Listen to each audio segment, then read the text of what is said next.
విమానాశ్రయం ఓపెన్ అయింది.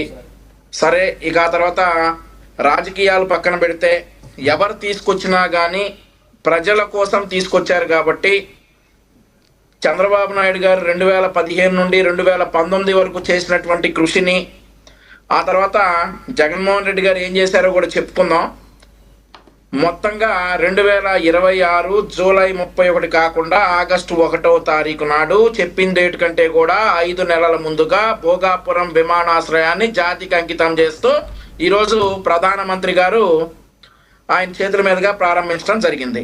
ఇక ఆ తర్వాత సోదరి వైఎస్ఆర్ కాంగ్రెస్ పార్టీకి చెందినటువంటి అడ్వకేట్ సౌమ్య గారి మాట, చంద్రబాబు నాయుడు గారు నిర్లక్ష్యం చేశారు భోగాపురం విమానాశ్రయం గురించి అని చెప్పేసి ఒక మాట అన్నారు. అయితే ఈ సందర్భంగా ఒక విషయం లక్ష్మీనాథ్ గారు, నేను మీకు జీవో పంపిస్తాను. ఇది భోగాపురం అంతర్జాతీయ విమానాశ్రయం ఎప్పుడు స్టార్ట్ అయింది ఏంటి అనేటటువంటి విషయాలు మనం ఒకసారి చూసుకుంటే 2015లో బెంగళూరు ఏవియేషన్ హబ్ లో చంద్రబాబు నాయుడు గారు భోగాపురం అంతర్జాతీయ విమానాశ్రయాన్ని నిర్మిస్తున్నామని ప్రకటించారు. నిర్మించిన తర్వాత డేట్ చూడండి ఒకసారి. మేడం సౌమ్య గారు నిర్లక్ష్యం చేశారని చెప్పారు కదా చంద్రబాబు నాయుడు గారు. ఆ తర్వాత ఇది 2015 మే 20వ తారీఖు ఇచ్చినటువంటి జీవో. దాని తర్వాత అక్టోబర్ 7, 2015 ఇచ్చినటువంటి జీవో. ఆ జీవోలన్నీ ఏంటో కూడా చెప్తాను నేను. ఆ తర్వాత అక్టోబర్ 14, 2015 చంద్రబాబు నాయుడు గారు ఇచ్చినటువంటి జీవో. ఆ తర్వాత ఏప్రిల్ 8, 2015. దాని తర్వాత 2016 జనవరి 27. ఆ తర్వాత జూన్ 9, 2016. ఆ తర్వాత ఇలా పలు క్రమాల్లో పలు సందర్భాల్లో ఇచ్చినటువంటి జీవోలన్నీ కూడా ఈరోజు మీ ముందుకి లక్ష్మీనాథ్ గారు నేను మీకు ఇప్పుడు పంపిస్తా. వీటిని దయచేసి మీరు ప్లే చేయాలి. ఎవరి హయాంలో ల్యాండ్ ఎక్వైజేషన్ జరిగింది, ఎవరి హయాంలో ప్యాకేజ్ వచ్చింది, ఎవరి హయాంలో నష్టపరిహారం ఎంత అని డిసైడ్ చేసింది, ఎవరి హయాంలో 5,000 ఎకరాలు సేకరిస్తే కోర్టుకు వెళ్ళింది ఎవరు, ఆ తర్వాత దాన్ని 2,500 కుదించింది ఎవరు, ఆ తర్వాత జగన్మోహన్ రెడ్డి గారు వచ్చిన తర్వాత 500 ఎకరాలని ఆయన రియల్ ఎస్టేట్ బినామీలకు ఇచ్చింది ఎవరు అనేది మొత్తం ఈరోజు మీకు నేను చూపిస్తా. మరొక విషయం ఏంటంటే 130 కేసుల గురించి సోదరి అడ్వకేట్ సౌమ్య గారు మాట్లాడుతూ ఉన్నారు. ఒకసారి లక్ష్మీనాథ్ గారు, నేను మీకు 4 ఫోటోలు పంపించాను. లక్ష్మీనాథ్ గారు ఒక్కసారి ఓపెన్ చేయండి, మీరు ఫ్రేమ్లోకి రండి. లక్ష్మీనాథ్ గారు మీరు ఒక్కసారి ఫ్రేమ్లోకి రండి. నేను 4 ఫోటోలు మీకు పంపించా. ముందుగా ఒక ఫోటో ఏంటంటే విజయనగరం జిల్లా భోగాపురం వద్ద గ్రీన్ఫీల్డ్ అంతర్జాతీయ విమానాశ్రయానికి నిర్మాణానికి సంబంధించి ఆంధ్రప్రదేశ్ రాష్ట్ర ప్రభుత్వం జారీ చేసిన జీవోను సవాల్ చేస్తూ హైకోర్టులో ప్రజా ప్రయోజన వాద్యం దాఖలైంది. పబ్లిక్ ఇంట్రెస్ట్ లిటిగేషన్ దాఖలైంది. ఏసనాయతను ఎవరు సార్? రావివలస గ్రామ సర్పంచ్ ఉప్పాడ శివారెడ్డి. ఎవరి ఉప్పాడ శివారెడ్డి?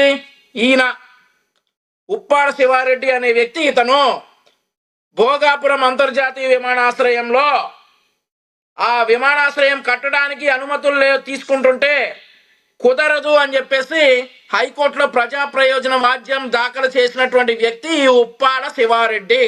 ఈ ఉప్పాడ శివారెడ్డి అనే ఇతని నేతృత్వంలో 100కు పైగా 2014 నుండి 19 మధ్యలో కేసులు వేయడం జరిగింది. ఆ కేసులన్నింటినీ ఛేదించుకుని చంద్రబాబు నాయుడు గారు 2019లో శంకుస్థాపన చేశారు ఈ భోగాపురం అంతర్జాతీయ విమానాశ్రయానికి. మరి మరొక విషయం చూపించాలి ఇక్కడ నేను. ఒకసారి చూడండి సార్. ఇది వైఎస్ఆర్ కాంగ్రెస్ పార్టీకి చెందినటువంటి పత్రికా ప్రకటన. డేటెడ్ ఏ డేట్ సార్? ఇది మే 25, 2026. కనిపిస్తుందా లక్ష్మీనాథ్ గారు? డేట్ కనిపిస్తుందా? మే 25, 2026. ఇదేంటంటే పార్టీ అధ్యక్షులు శ్రీ వైఎస్ జగన్మోహన్ రెడ్డి గారి ఆదేశాల మేరకు విజయనగరం జిల్లా నెల్లిమర్ల నియోజకవర్గానికి చెందిన శ్రీ ఉప్పాడ శివారెడ్డి గారిని రాష్ట్ర సంయుక్త కార్యదర్శిగా నియమించడమైనది. ఏ పార్టీకి చెందినోడు సార్? ఇప్పుడు భోగాపురంలో అంతర్జాతీయ విమానాశ్రయం కట్టకూడదని కోర్టులో కేసు వేసిన వాళ్ళు ఏ పార్టీకి చెందిన వాళ్ళు? వీళ్ళు జగన్మోహన్ రెడ్డి గారి పార్టీలో రాష్ట్ర సంయుక్త కార్యదర్శిగా నియమితమైనటువంటి ఉప్పాడ శివారెడ్డి గారు 100కు పైగా కేసులు భోగాపురం అంతర్జాతీయ విమానాశ్రయం అక్కడ రాకూడదు అని చెప్పేసి కేసులేసి హైకోర్టుకి ఇంకో సలహా కూడా ఇచ్చారు సార్. కాకినాడలో నిర్మిస్తే బాగుంటది అని సలహా కూడా ఇచ్చారు హైకోర్టుకి. మీరు దానికి హైకోర్టు ఏం చెప్పిందో తెలుసా? మీరు కోర్టుకు సలహాలు కాదు ఇవ్వాల్సింది, ఇందులో ప్రజా ప్రయోజన వాద్యం అన్నారు. ఎక్కడ ప్రజా ప్రయోజనం ఉందో చూసి చెప్పాలని చెప్పేసి ఈ కేసును కొట్టేయడం జరిగింది ఆ రోజు. ఆ తర్వాతే 2019లో చంద్రబాబు నాయుడు గారు శంకుస్థాపన చేయడం జరిగింది. ఇక సోదరి మాట్లాడుతూ ఏమంటారంటే, మన జగన్మోహన్ రెడ్డి గారు వచ్చిన తర్వాత చాలా ఫాస్ట్గా పనులు జరిగాయి అని చెప్పేసి అంటా ఉన్నారు. మేడం, 2019లో ఆయన అధికారంలోకి వస్తే పర్యావరణ అనుమతులు కావచ్చు, డీజీసీఏ ల్యాండింగ్ అనుమతులు కావచ్చు, ఎయిర్పోర్ట్ కావాల్సినటువంటి అన్ని అనుమతులు కావచ్చు 2019లోనే శాంక్షన్ చేసి శంకుస్థాపన చేసిన తర్వాత 4 సంవత్సరాలు జగన్మోహన్ రెడ్డి గారికి శంకుస్థాపన చేయడానికి ఎందుకు టైం పట్టింది? ఏం చేశారు 4 సంవత్సరాలు? సరే, 2 సంవత్సరాలు కోవిడ్లో పోయినాయి అని అనుకుందాం. 2 సంవత్సరాలు ఏం చేశారు? 2022, 2023 ఏం చేశారు?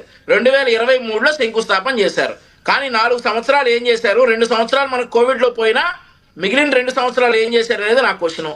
ఆ తర్వాత ఇంకొక విషయం, ఇంపార్టెంట్ విషయం సార్, ఏంటంటే చంద్రబాబు నాయుడు గారి ప్రభుత్వం 2018లో జిఎంఆర్కి అనుమతులు ఎయిర్పోర్ట్ కట్టడానికి కాంట్రాక్ట్ ఇస్తే బినామీలకు ఇస్తా ఉన్నారు, జిఎంఆర్ దోచుకోవడానికి జిఎంఆర్కి ఇస్తా ఉన్నారు అన్నటువంటి జగన్మోహన్ రెడ్డి గారు 2020లో ఎలా సార్ మళ్ళీ జిఎంఆర్ గారికే ఇచ్చారు? ఆ బిట్ క్యాన్సిల్ చేయాలి కదా, ఎందుకు క్యాన్సిల్ చేయలేదు? మళ్ళీ జగన్మోహన్ రెడ్డి గారికే ఎందుకు ఇవ్వాల్సి వచ్చింది? అంటే మీరు దోచుకున్నారా ఇప్పుడు జగన్మోహన్ రెడ్డి గారు జిఎంఆర్ దగ్గర? సో మీరు అధికారంలో ఉన్నప్పుడేమో ఒకటా, ప్రతిపక్షంలో ఉన్నప్పుడు ఒకటా? మరొకటి ఏంటంటే, జగన్మోహన్ రెడ్డి గారి కామెంట్స్ కొన్ని వైరల్ అవుతా ఉన్నాయి. ఏమన్నారంటే, ఎర్ర బస్సు రాని చోటకి ఎయిర్పోర్ట్ ఎందుకు అంటా ఉంది నరసాయమ్మ అని అన్నారు జగన్మోహన్ రెడ్డి గారు. అప్పుడు వేదిక మీద ఉత్తరాంధ్ర వైఎస్ఆర్ కాంగ్రెస్ పార్టీ పెద్దలు బొత్స సత్యనారాయణ గారు కూడా ఉన్నారు. ఆయన కూడా అవునవును అన్నారు. ఆ నరసాయమ్మకు సమాధానం చెప్తా కోర్టులో కేసులు వేస్తాం, అడ్డుకుని తీరుతామన్నాడు జగన్మోహన్ రెడ్డి గారు. అందులో భాగంగానే ఈ ఉప్పాడ శివారెడ్డి అనేటటువంటి వ్యక్తితో 100లకు పైగా కేసులు వేయించినటువంటి వైఎస్ఆర్ కాంగ్రెస్ పార్టీ ఈ రోజు వచ్చి విమానాశ్రయాన్ని నేనే కట్టానంటే జనాలు ఏమన్నా పిచ్చోళ్ళ వినడానికి? ఆ తర్వాత ఈ శివారెడ్డి ఇంకో సలహా కూడా ఇచ్చాడు, కాకినాడ దగ్గర కట్టుకోండి అని.